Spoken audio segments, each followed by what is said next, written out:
Muito obrigada pela apresentação e também desde já agradecer ao Paulo o convite para participar nesta sessão. Hoje falarei aqui então um pouco mais da questão das fontes históricas e de como é que podem contribuir para o estudo da composição e da transformação da paisagem, e neste caso em particular as áreas litorâneas. Mas também permite então estudar também áreas montanhosas, as transformações também ao nível da floresta. E também parto um pouco daquilo que tem sido a minha experiência durante o doutoramento, alguns desafios que tenho encontrado, nomeadamente ao nível da interpretação da linguagem das fontes históricas. Porque termos, por exemplo, como duna, estuário, zonas úmidas, que amanhã celebra o Dia Mundial das Zonas Úmidas, não aparecem na documentação local. São termos ausentes e que surgem que surgem já no século XX. E então, alguns termos mais locais, cuja interpretação tem sido mais difícil, aparecem precisamente nestes contratos enfitêuticos. E, nomeadamente, isto aconteceu, por exemplo, com o termo moio de areias. O Manuel há bocadinho falou no termo moio como unidade de medida, mas a mim surgiu-me os moios de areia. Registrei esta informação e durante algum tempo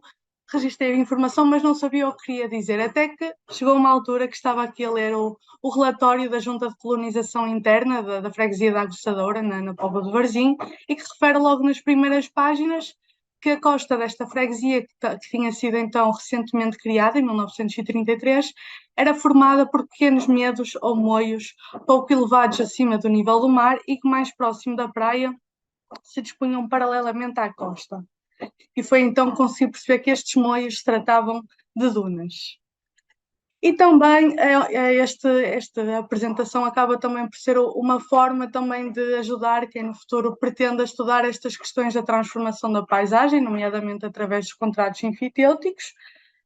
e quem sabe um dia elaborar uma espécie de atlas da paisagem, aqui como por exemplo a professora Inês fez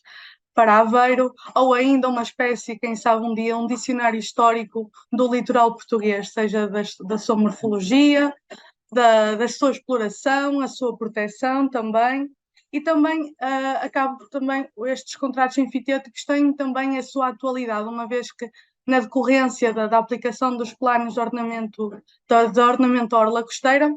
os próprios técnicos de arquivo acabam por dizer que as pessoas acabam por recorrer a esta documentação porque têm que demonstrar que em tempo exploraram aquela terra, que essa terra foi comprada e que agora precisam de receber as devidas indenizações para serem expropriados. E é então também que numa comunicação anterior,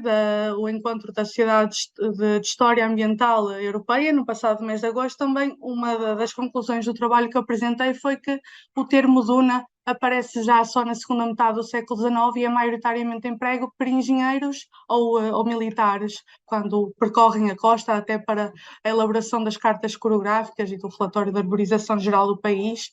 e já são técnicos também formados ou no estrangeiro ou em Portugal. E há todo um conjunto de designações que aparecem então nestes contratos enfitêuticos: o moio de areia, os montes de areia, o torreão de areia, o outeiro de areia, os feneiros e as cômaras. E estes são os termos empregos, não só pelas comunidades, pelas instituições locais e ainda pela própria chancelaria régia, que usa, por exemplo, o termo outeiro de areia. E mesmo numa perspectiva mais comparativa com o sul de França, na Gasconha, que é um dos grandes casos conhecidos de florestação da costa, os termos gascões são também ligados aqui ao moio de areia, aos montes de areia, e só já no século XIX é que também passam a ser usados após Remontier, com a florestação da costa, o termo de duna. E então nesta comunicação acabo por tentar explorar como é que eram denominados os diferentes elementos da paisagem costeira do passado e como é que as comunidades e os diversos poderes que tutelavam o território tinham percepção das mudanças destes elementos ao longo do tempo. E estes contratos enfitêuticos, que então são produzidos ao longo do século XVIII e XIX por diferentes instituições, os mosteiros beneditinos, as casas senhoriais de Bragança e do Infantado, mas também pelas próprias câmaras municipais, porque também grande parte destes territórios são baldios e maninhos que são explorados. Estes contratos são uma documentação bastante abundante e fértil, sendo que alguns casos quando possível, é possível voltar à Idade Média e fazer uma análise ao longo do tempo. É uma documentação bastante fértil, ainda que exija alguma paciência, algumas vezes não digo que não adormecia em cima da documentação, mas também é uma documentação que é produzida à escala humana. Nós podemos tentar ir ao local e tentar ver a medição que foi feita, vai de um ponto ao outro, até ao mar, depois ao poente tem outros elementos, e é assim também possível recuperar a linguagem que é usada e que se perdeu nas últimas décadas, e é então assim possível reconstituir o litoral e as suas alterações na curta, na média e na longa duração. E estes contratos enfitêuticos surgem então da necessidade de diversas instituições, sejam elas públicas, privadas, civis ou senhoriais, e por terem uma grande quantidade de propriedades, seja em extensão, seja por estarem distantes da sede, digamos assim, essas instituições acabam por ceder então o domínio útil das suas propriedades, cedem a terceiros, e através destes contratos os arrendatários são obrigados então a zelar pela boa produção das terras e pela manutenção e ainda por desenvolver essas terras, mediante o pagamento de uma renda, seja em géneros, dinheiro ou uma forma mista, e numa duração também previamente estabelecida, que geralmente apresenta alguma longevidade e então permite efetuar as reformas que a terra necessita, que muitas das vezes é uma duração de anos, de várias gerações, geralmente é sempre as 3 vidas que são afuradas das terras, ou ainda são afuradas a termo perpétuo. E estes contratos enfitêuticos são bastante úteis no estudo de várias questões, seja da história do direito à propriedade, da fiscalidade, da gestão do património fundiário, da genealogia, da produção agrícola, seja em termos de espécies cultivadas, seja da quantidade colhida, e ver também níveis de produção, a capacidade entre o que é semeado e o que é então colhido, seja ao nível da flora, da fauna e dos recursos agrícolas, aqui também mais ligado à história ambiental, seja dos próprios algumas construções existentes que permitem então desenvolver algumas indústrias, como os moinhos, as anhas ou lagares, e toda uma outra série de questões. E estes contratos são compostos por várias partes, desde logo a apresentação do local afurado ou emprazado, da apresentação das partes envolvidas no contrato. Há ainda casos em que há uma petição, sobretudo quando se tratam de maninhos ou baldios, em que um conjunto, neste caso eram 4 pessoas, pedem uma terra porque nada tinham de seu com que pudessem cultivar e obter o seu sustento, mas ainda há pedidos para a obtenção de terras para a construção de casas, para alargar terrenos para a posse de hortas, e seguidamente são ainda referidas a veedoria ou a medição do prazo, que em alguns casos começa logo por apresentar qual é o instrumento de medida do campo. Às vezes dizem, aqui um pau com não sei quantas varas, e depois vão medir o campo e dizem, são 6 varas mal medidas ou bem medidas, ou seja, há uma ou mais ou menos medidas, se há uma medição por excesso ou por defeito, e seguidamente são também apresentados alguns lugares, alguns elementos existentes então na Terra, nomeadamente casas, eiras, arrumos, fontes, azenhas, estrumeiras também, e o respectivo estado em que se encontravam, a cobertura florestal, desde mato até árvores existentes, ou videiras, por exemplo, tipologia do solo, valos para fazer correr a água, ou para delimitar os campos, o estado da terra, se estava seive, apto a cultivar, se estava cultivado ou inculto, os prazos vizinhos confrontantes, e ainda essas informações eram atestadas por testemunhas, as testemunhas e o próprio bacharel que redigia o contrato, e por fim a obrigação de ambas as partes.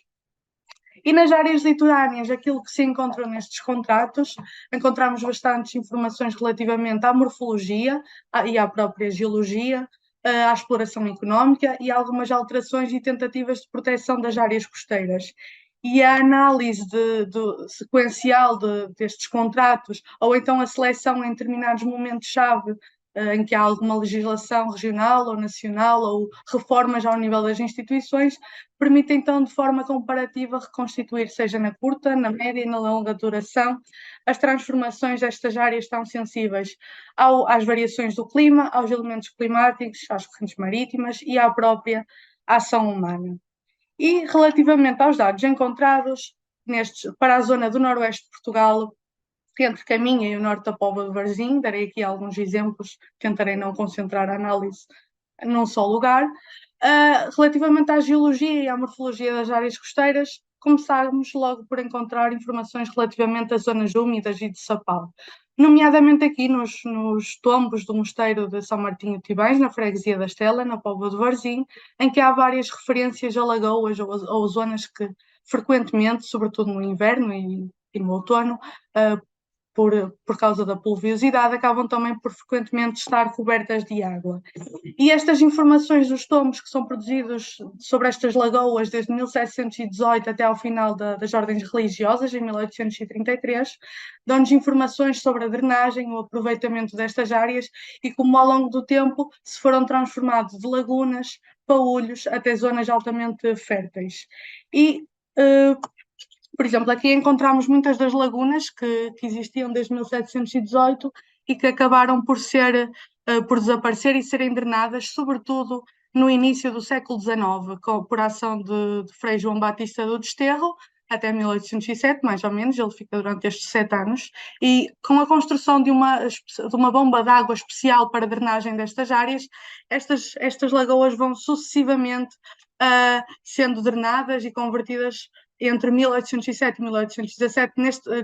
no prazo de 17 anos, estas lagoas vão desaparecendo sucessivamente até que, chegada ao fim do Mosteiro de Tibães, em 1833, apenas observamos uma ou duas lagoas ainda aqui na freguesia. E, inclusive, por exemplo, aqui em Contris,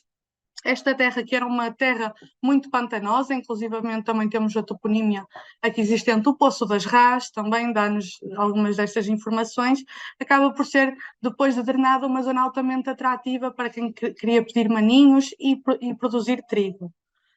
Temos também informações, por exemplo, aqui relativamente ao Caldeirão, na documentação da Casa de Bragança, que possuía então terras aqui na margem do Cávado, da Foz do Cávado, e aqui o Caldeirão situa-se entre as freguesias de Fão e de Fonte Boa, no concelho de Esposende. E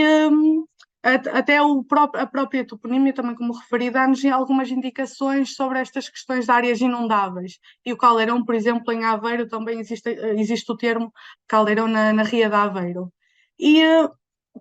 aqui também funcionou como um forno de cal até 1940. E então, na documentação aqui da Casa de Bragança, na década de 1820, que foi um momento particularmente dramático de assoreamento de acumulação de sedimentos no Caldeirão, verifica-se que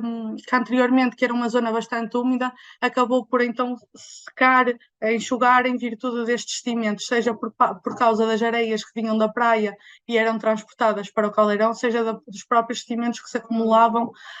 por causa das cheias no inverno. E também, pronto, sem querer também prolongar muito, também nesta altura há uma intervenção no corte da vegetação que então permitiu também a acumulação fácil destes sedimentos. Relativamente aos fieiros e às áreas dunares, o fieiro é um termo que aparece com menos frequência, sendo praticamente exclusivo da freguesia da Apulia nos foros da Câmara Municipal de Esposende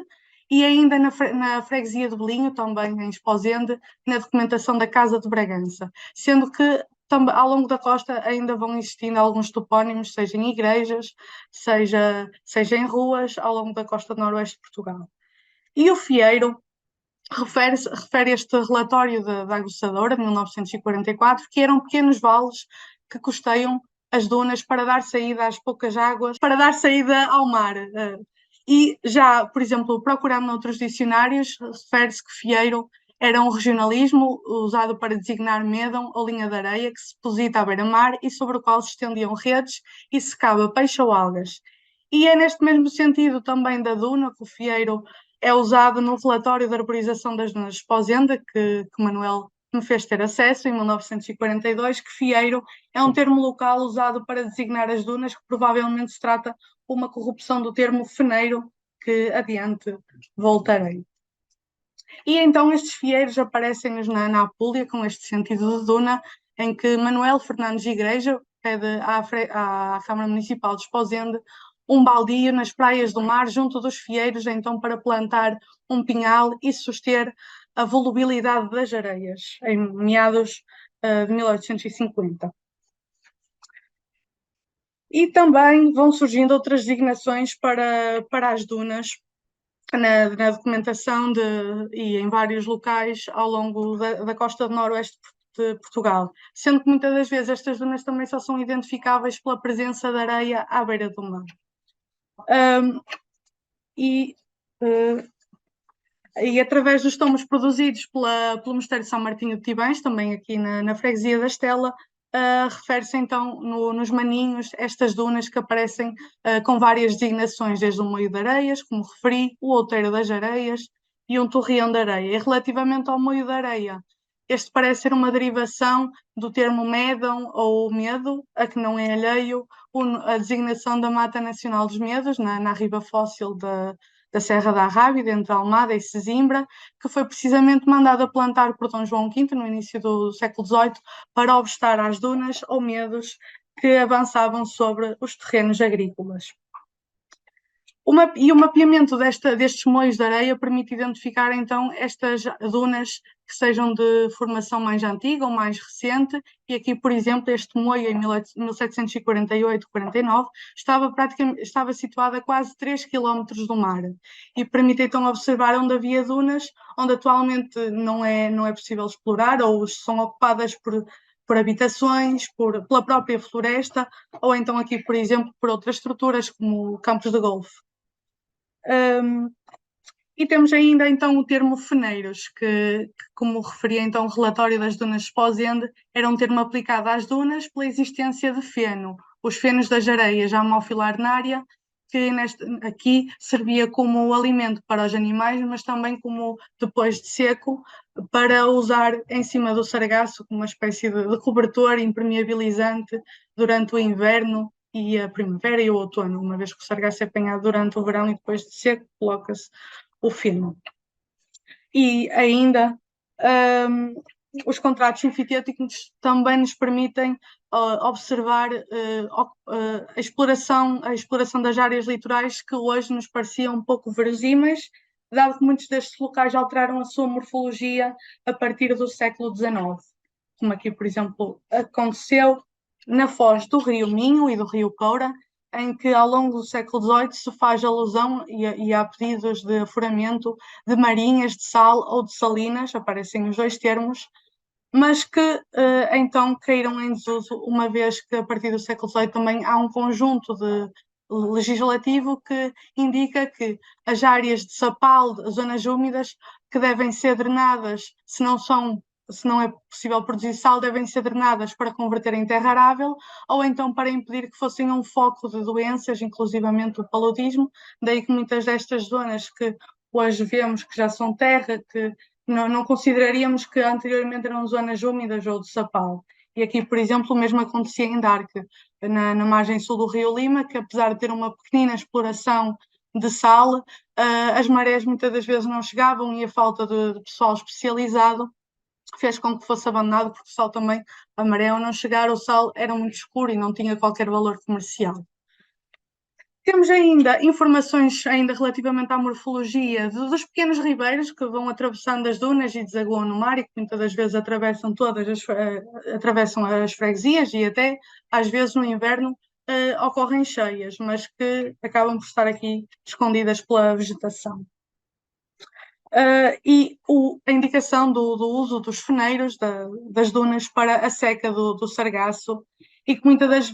das vezes estas áreas eram comuns e que não deviam ser afuradas, o que levando muitas das vezes à revolta da população, como se diz então aqui anexada a este processo, porque ainda que pertencessem a uma freguesia, apenas os habitantes dali de 2, 3 quilómetros podiam usar estas dunas. Os outros habitantes dali de 2, 3 quilómetros da mesma freguesia já tinham outras e então deveriam ser usadas, e estas dunas então deveriam ser mantidas como espaços comuns para a seca do sargaço, para então depois adubar as terras. Muitas das vezes as terras arenosas, o sargaço era dos poucos adubos que podiam suportar e que efetivamente as tornavam minimamente férteis.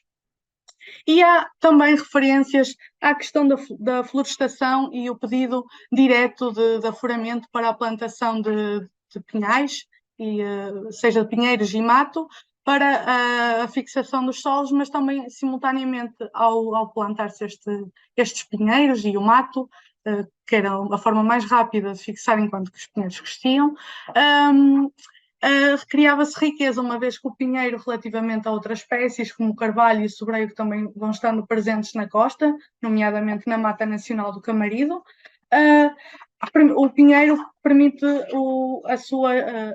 total exploração, que vai desde o tronco, desde as pinhas, desde o pinhão e desde os seus ramos, e que vai permitindo também à própria árvore regenerar-se, e às próprias folhas, a caruma, como aparece também, e a gravalha, mais na zona do Rio Minho, que é usado este termo. E o mato também podia ser usado para adubação e também para os próprios animais e usos domésticos. E ao longo também da apresentação já fui mostrando bastantes documentos sobre o aforamento de baldias, especificamente para esta questão do pinheiro. E, por exemplo, aqui já na Casa de Bragança também há outro pedido, que é uma iniciativa individual, mas também acaba por ir ao encontro daquilo que são os objetivos da própria casa para a florestação das áreas costeiras, pelo menos desde o século XVIII. E que então aqui José Afonso Reina pede então esta terra para o plantio de um pinhal, e inclusivamente a Casa de Bragança tem também os seus próprios funcionários. Vi hoje que era o dia, não sei se era nacional, se era mundial, do vigilante da floresta, e também a Casa de Bragança tinha os seus próprios funcionários. A Casa de Bragança também, a partir do final do século XVIII, começa a incluir não só a renda anual da terra, mas também o próprio valor total do terreno, também para, se futuramente este proprietário, este arrendatário, quisesse comprar este terreno, e assim também era uma forma da própria Casa de Bragança garantir a incorporação de dinheiro, de património líquido, que, já que nesta fase enfrentava também algumas dificuldades. E para além dos pinhais, há também a menção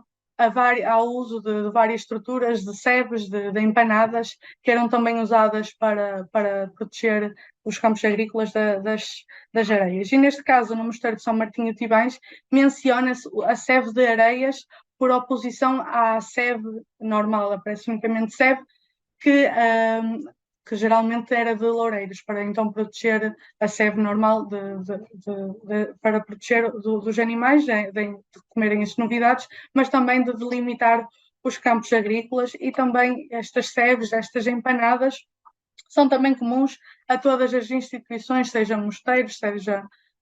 municípios, seja casas senhoriais, e ainda na própria cartografia, aqui por exemplo, na preparação da Carta Coreográfica do Reino, em 1860, temos também aqui a indicação das empanadas na freguesia da Apolo. E para terminar, creio que frisei bastante que estes contratos anfiteáticos permitem obter um conjunto amplo de dados para o estudo da história ambiental, e particularmente aqui, dada a experiência, das áreas litorais, permitem conhecer então a morfologia e a geologia, a exploração económica e a preservação ecológica das áreas litorâneas, permitindo assim uma análise diacrónica ou em determinados momentos-chave da evolução e alteração das áreas costeiras e ribeirinhas, da memória destas áreas, da sua morfologia, mas também da ocupação e da exploração. Mas que, no entanto, muitas vezes tem uma linguagem muito regionalista, o que exige muitas das vezes que se recorra a outra documentação, a outros manuais elaborados mais tarde. Mas também estes dados obtidos também têm a sua atualidade, uma vez que permitem conhecer e elaborar políticas de ordenamento das áreas costeiras e de estuário mais pensadas, definindo assim, por exemplo, aquilo que são áreas de risco, áreas vulneráveis, áreas que são facilmente inundáveis e que não podem ser ocupadas e que têm também de ser conservadas. E muito obrigada pela vossa atenção.